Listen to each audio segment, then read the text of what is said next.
नमस्कार, मैं अर्चना और आप देख रहे हैं हंगामा टाइम्स। हंगामा टाइम्स एक बार फिर आपको लेकर के आया है। लेखिका हैं अनुकृति गोविंद शर्मा जी, साथ में शिक्षिका भी हैं। तो उनसे हम बात करेंगे उनकी हाल ही में जो किताब आई है उसको लेकर के। तो मैम, बहुत आपका स्वागत है।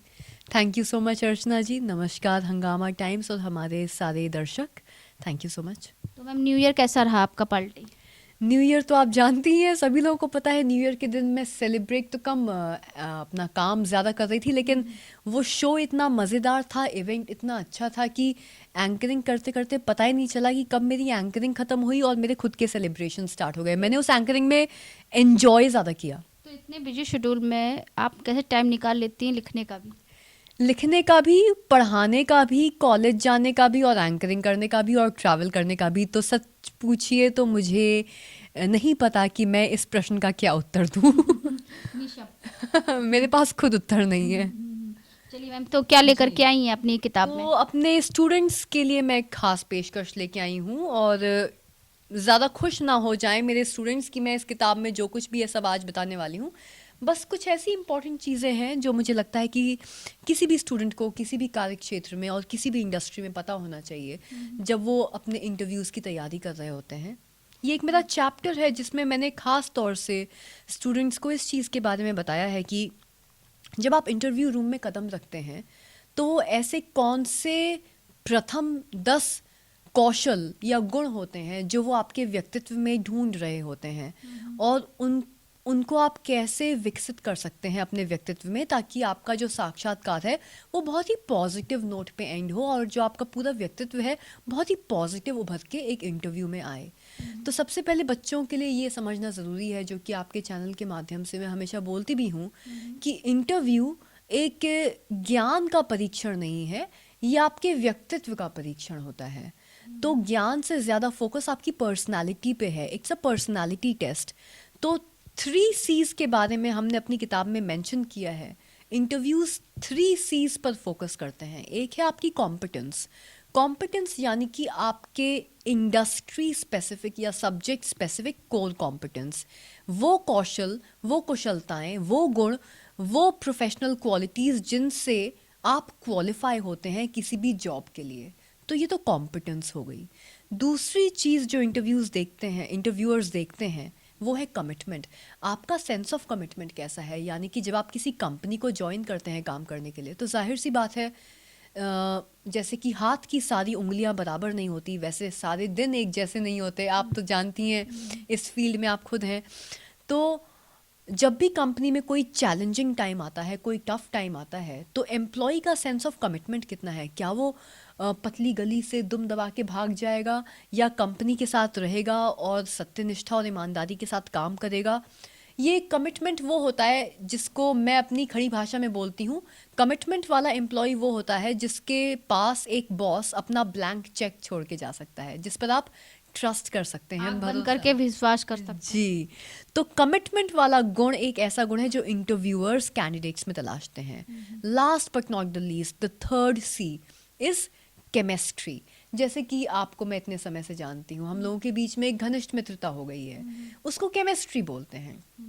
इंटरव्यूअर्स और कैंडिडेट्स के बीच में वो केमिस्ट्री होना बहुत ज़रूरी है। अब वो केमिस्ट्री जो एक्स फैक्टर है वो कैसे बनती है? मसलन जब मैं इंटरव्यू रूम में आती हूँ या कोई स्टूडेंट आता है, तो आप कैसे स्माइल करते हैं, आपकी बॉडी लैंग्वेज कैसी है, आपका टोन ऑफ वॉइस कैसा है, आपका ओवरऑल व्यक्तित्व कैसा है, आप सामने वाले को कैसे ग्रीट करते हैं, उनके साथ कैसे पेश आते हैं, क्या आप उनसे इज्जत के साथ पेश आते हैं, क्या आप विनम्र हैं, क्या आपके अंदर शिष्टाचार है, क्या आपके अंदर सादगी है। तो ये सब चीज़ें डिसाइड करती हैं कि आप केमिस्ट्री इस्टेब्लिश कर पाएंगे इंटरव्यूअर्स के साथ या नहीं, क्योंकि हर एक कंपनी का एक वर्किंग कल्चर होता है, और इंटरव्यूअर्स के लिए ये समझ पाना बहुत ज़रूरी है कि एज अ कैंडिडेट क्या आप उनके कंपनी कल्चर में फिट होते हैं या नहीं। क्या आप बहुत ही रिजिड किस्म के इंसान हैं जो बाकी लोगों के साथ घुलते मिलते नहीं हैं, या आप एक ऐसे इंसान हैं जिनको चीज़ों को या थॉट्स को साझा करने में कोई तकलीफ नहीं होती। मैं स्टूडेंट से भी कहती हूँ कि जिन स्टूडेंट्स को बड़ा ही छुप छुप के अपने नोट्स को छुपा छुपा के पढ़ने की आदत होती है, शेयरिंग की आदत नहीं होती, तो जाहिर सी बात है कि वो बहुत अच्छे टीम वर्कर्स नहीं बन पाते। वहीं पर आप अगर अपने नोट्स को शेयर करते हैं और सब लोगों के साथ मिलजुल कर टीम स्टडी करते हैं, तो हो सकता है कि आपके अंदर टीम वर्किंग का गुण ज़्यादा हो। तो इन सब चीज़ों को मिलाकर एक केमिस्ट्री डेवलप होती है। आप कितने वार्म, फ्रेंडली, वेलकमिंग हैं। तो ये सारे गुणों का भी विश्लेषण एक इंटरव्यू के दौरान होता है। तो ये जो चैप्टर मैंने लिखा था खास तौर से, इसके बारे में बस मैं थोड़ा सा ही ज़्यादा समय ना लेते हुए अपने स्टूडेंट्स को बताना चाहूँगी कि ऐसी कौन सी क्वालिटीज़ हैं जो सबसे इम्पॉर्टेंट होती हैं, जिन पर आपको काम करना चाहिए इंटरव्यू रूम में प्रवेश करने से पहले। कम्युनिकेशन, अब आप तो समझती ही हैं। सबसे most important most important number 1 communication skills. आपके अंदर कितना भी ज्ञान हो, लेकिन उस ज्ञान का क्या आप अचार डालोगे? अगर आप उस ज्ञान को एक इंटरेस्टिंग और एंगेजिंग वे में लोगों के साथ शेयर नहीं कर सकते, साझा नहीं कर सकते, अगर आप कॉन्फिडेंट नहीं हैं, गोलू हैं, भोंदू किस्म के इंसान हैं, तो बिना कम्युनिकेशन के तो जिंदगी में गुजारा नहीं होने वाला और जॉब नहीं लगने वाली। आज की लाइफ में सबसे मोस्ट इम्पोर्टेंट यही होता है। जी बिल्कुल सही बात। दूसरी चीज़ जो देखी जाती है वो है इन्फ्लुएंस। आपके अंदर लोगों को इन्फ्लुएंस करने की शक्ति कितनी है, परसुएशन स्किल्स हैं कि नहीं। ये खास तौर से मार्केटिंग और सेल्स के जॉब्स में आप समझ सकती हैं बहुत काम आता है। कम्युनिकेशन से बहुत ही मिलता जुलता सा गुण है। कम्युनिकेशन का बड़ा भाई है नेगोशिएशन स्किल्स। परसुएशन स्किल्स आपकी कितनी अच्छी हैं, आपकी पर्सनालिटी, व्यक्तित्व में कितना ज़्यादा करिश्मा है कि आप लोगों को अपने थॉट्स से इन्फ्लुएंस कर पाएं। तीसरा गुण जो देखा जाता है वो ये है कि आप किसी भी सिचुएशन को कितना अच्छे से एनालाइज कर सकते हैं, उसका विश्लेषण कर सकते हैं। मान लीजिए कोई प्रॉब्लम आ गई, तो उस बड़ी सी प्रॉब्लम को 10 छोटी छोटी प्रॉब्लम्स में तोड़ पाना और उनका विश्लेषण कर पाना। विश्लेषण करके पॉइंट नंबर 4 आता है कि आप कितने बढ़िया प्रॉब्लम सॉल्वर हैं। क्योंकि अगर मैं प्रॉब्लम को एनालाइज कर सकती हूँ तो जाहिर सी बात है उसके सॉल्यूशंस भी निकाल सकती हूँ। पांचवी quality which is determination and drive. जाहिर सी बात है कंपनी में जब कोई आपको हायर करता है तो नहीं चाहता कोई कि आप एक 5 साल के दूध पीते हुए बच्चे की तरह बिहेव करें और हर एक काम में आपका हाथ पकड़ के आपको गाइडेंस दी जाए। हाँ, कंपनी वाले, आपके सीनियर्स, आपके मैनेजर्स आपको गाइड करने से शर्मा नहीं रहे। वो डेफिनेटली आपके करियर के ग्रोथ में आपकी मदद ज़रूर करेंगे और जहाँ जहाँ पर आपको मदद की ज़रूरत है वहाँ पर आपके साथ कोऑपरेट करेंगे। लेकिन हर एक चीज़ में, हर एक काम में अगर आप स्पून फीडिंग की उम्मीद करते हैं तो ये नहीं होने वाला। You have to eat alone and you have to act and behave like an adult. तो आपके अंदर ड्राइव, मोटिवेशन और डिटर्मिनेशन होना बहुत ज़रूरी है।